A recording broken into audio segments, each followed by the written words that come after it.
Ողջույն։ Երևանում շատ քիչ մնացին այսպիսի կամարաձև բակերի մուտքեր։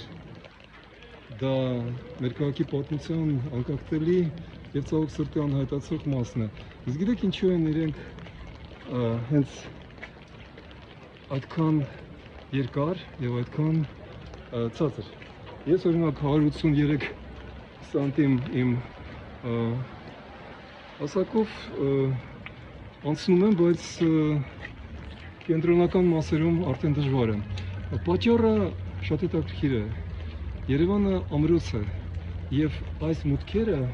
արվում են ցածր, որպեսզի ձիավորը, զավթիչը ասպատակության ժամանակ չկարողանա ձիով անցնի բակ։ Սա պատճառներից մեկն է։ Երկրորդ պատճառն այն է, որ անգամ ամառվա տափին, շոգին այստեղ միշտ հով է, զով է, որտեղ առաջանում է քամի։ Սա մեր քաղաքի հիասքանչ եւ տեսնում եք անհայտացող կենդանի